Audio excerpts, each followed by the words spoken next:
જૂનાગઢ એ division પોલીસે ભરબજારમાં આરોપીનું ઝાલારોપા વિસ્તારમાં કાઢ્યું સરઘસ। જૂનાગઢમાં લુખ્ખાગીરી કરતા 4 આરોપીઓ ઝડપાયા બાદ જૂનાગઢ એ ડિવિઝન પોલીસે આરોપી દ્વારા જે ઝાલુરાપા સંઘાડિયા બજારમાં કપડાના વેપારી પાસેથી છરીની અણીએ ખંડણી માંગી હતી તે જગ્યા પર લઈ જઈ રિકન્સ્ટ્રક્શન કરાવ્યું છે। છેલ્લા ઘણા સમયથી ગુજરાત પોલીસ કાયદો અને વ્યવસ્થા જાળવવા આરોપીએ કરેલા ગુનાની જગ્યાએ લઈ જઈ રિકન્સ્ટ્રક્શન કરાવતી હતી। ત્યારે આજે જૂનાગઢ એ ડિવિઝન પોલીસે ગઈકાલે પકડાયેલા 4 ખંડણીખોરોનો વરઘોડો કાઢી જે જગ્યા પર ગુનો આચર્યો હતો તે જગ્યા પર જઈ રિકન્સ્ટ્રક્શન કરાવ્યું હતું। જૂનાગઢ શહેરમાં કાયદો વ્યવસ્થા જાળવવા સુરક્ષા માટે પોલીસ હંમેશા આરોપીઓને કાયદાનું ભાન કરાવતી હોય છે। ત્યારે જૂનાગઢમાં રહેતા ફૈઝાન ઉર્ફે કોથમીર ફિરોઝભાઈ શેખ, રેહાન મજીદ ખાન પઠાણ, ફરદીન ફિરોઝભાઈ શેખ અને નૌસાદ ઉર્ફે સાહેલ મોહમ્મદ રફીક શેખ સંઘાડિયા બજારમાં વેપારી પાસેથી છરીની અણીએ ખંડણી માંગી હતી। જે મામલે વેપારીઓએ એ ડિવિઝન પોલીસ સ્ટેશનમાં ફરિયાદ કરી હતી અને એ ડિવિઝન પોલીસે ગણતરીની કલાકોમાં 4 આરોપીઓને ઝડપી પાડ્યા હતા।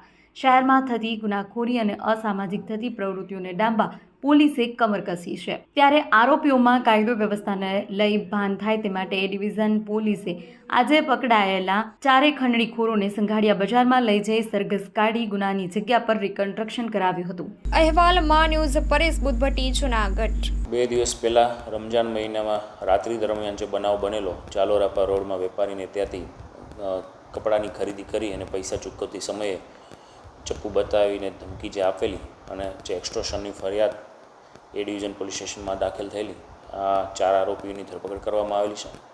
તેમના વિરુદ્ધ ત્યાંના સીસીટીવી ફૂટેજ અને અન્ય પુરાવા એકત્રિત કરવામાં આવેલા છે।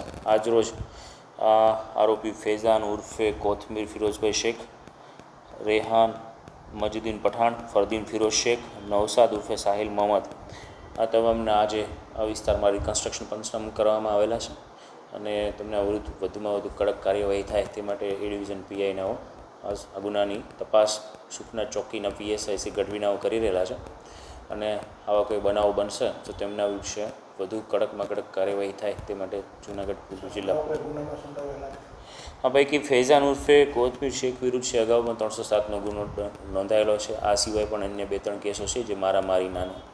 તો આ ઉપરાંત અન્ય કોઈ આરોપી વિરુદ્ધ હજી કોઈ ગુના નથી, પરંતુ આ ગુનાહિત પ્રવૃત્તિ શરૂ રાખશે અથવા તો તેમાંથી અન્ય કોઈ આરોપીઓ પણ આ વિસ્તારમાં શાંતિ ડોળવાનો પ્રયત્ન કરશે તો તેના વિરુદ્ધ જૂનાગઢ પોલીસ દ્વારા સખત પગલાં લેવામાં આવશે।